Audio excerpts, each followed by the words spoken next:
A body of knowledge, a second look. What does all the knowledge that we have accumulated mean? We have built up evidently something which enables us to continue life on earth. But what does it all mean? The knowledge of the universe is unfathomable, and yet we are able to continue on this planet with small amounts of knowledge. I would call it a body of knowledge, and if I may say, there have been bodies of knowledge long forgotten. I, for one, believe that bodies of knowledge can be very essential to the maintenance and survival of life systems, and have vast capabilities in many cases. I have often wondered what knowledge is and where it comes from. I do know that knowledge for me is information that builds up and is usable for whatever it is you are doing and where you are. The knowledge of a system would most likely change for if you were living on Saturn or if you were living on Mars, and so on. For here on Earth, bodies of knowledge grow and keep on growing, or are thrown away and discarded, which could be beneficial or deleterious. Bodies of knowledge can be held by individuals, groups of people, and inanimate objects such as written documents, books, and machines.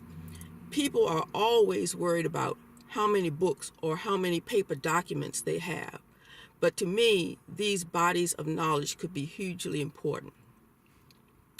Bodies of knowledge can grow to be very large and are contained in individuals, groups of people, libraries, and computers. With the advent of the computer, we have tended to feel that the computer should be able to take care of everything. This reminds me of the movie Hidden Figures, when John Glenn asked Langley to get Katherine Johnson to check the numbers. As I read an article that the computers were not immune to breakdown and computer bugs. I also read an excerpt from Computers in Spaceflight, the NASA experience, that John Glenn's prime computer failed for 3 minutes. Here the body of knowledge was a human being, Katherine Johnson. Humans are sometimes capable of astounding feats. Computers are great and serve for maintaining a vast amount of information, number crunching, databasing, etc. But I believe there will always be something about the human consciousness and intellect that cannot be achieved by an electromechanical device. Of course, progress is always being made into future computing and even storage of digital data into DNA. I could go and study this, but I really don't want to know. Are we trying to get the computers to replace mankind, which in case would we be looking at a race of computers instead of a human being, a living and breathing cosmic computer? Human beings are a body of knowledge, nested within the universal cosmological knowledge. As bodies of knowledge grow and become more and more utilized or less, are we as humans responsible enough to realize that a body of knowledge may be just as useful at its aging points, and sometimes even more so, as when it was just born? I would like to point out the Saturn V space mission for the purpose of citing a body of knowledge.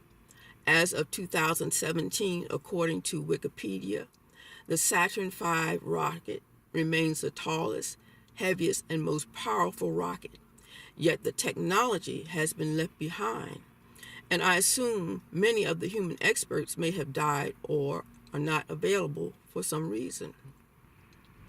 This rocket successfully sent a man to the moon and back, and no doubt relied on years of information from previous Saturn projects before that. Many of the parts manufactured are now unavailable, and other technologies, parts, and computer processes have come into view. However, that does not mean that the body of knowledge is dead in its entirety. And the large amounts of information gathered, it may have been put away by people to die, but there have been inklings of trying to resurrect the knowledge. Yes, there are unmatchings with today's concepts and technologies, but should it have been left to the dying files? As I understand, the Saturn V rocket is an elegant piece of engineering work that is loaded.